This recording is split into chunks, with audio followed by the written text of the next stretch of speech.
Hi, I'm Carol, and I think Christmas is the best time of year, which makes me want to sing a song. Christmas, it's Christmas, it's Christmas, it's almost Christmas time.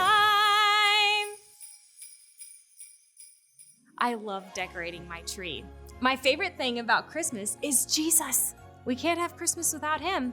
Did you know Jesus had earthly ancestors? An ancestor is a family member who was around a long time before you. And that's why I have this tree too. It's a family tree, and each ornament is about Jesus' family members.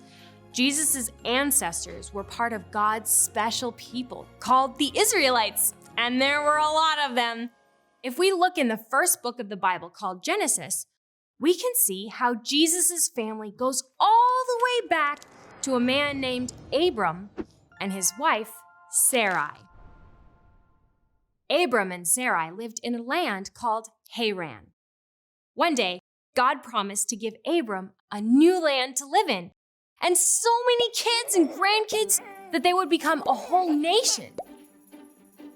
This was hard for Abram to believe because he and Sarai were already too old to have kids. But Abram chose to trust God.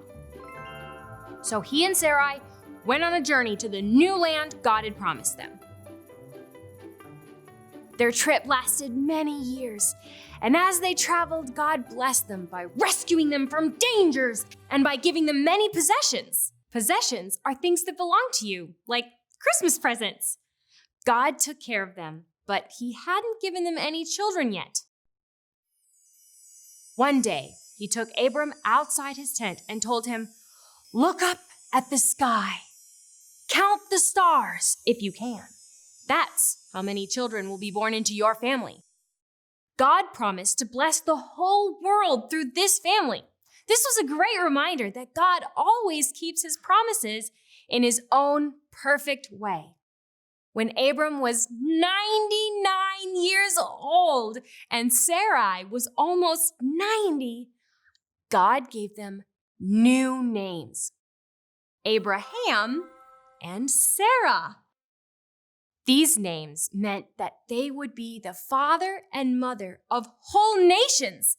And from these nations, their family, kings would be born. Dun, dun, dun, dun. He also promised them they would have a son the next year. And they did. His name was Isaac. God's promise of a child came true. And Isaac grew up and had his own kids and grandkids. His grandkids would lead the Israelites, who were divided into 12 tribes or groups. The rest of God's promise to Abraham and Sarah was coming true. One of the 12 tribes was the tribe of Judah. This one was extra special because Jesus would be born from it to save everyone from sin. Abraham and Sarah thought they were too old. God's promise to give them children seemed silly. But God kept his promises, and a great nation was born from Abraham and Sarah. And God gave us all the greatest blessing ever through their family when he sent Jesus. I'm so glad God keeps his promises. Bye, everyone. See you next time.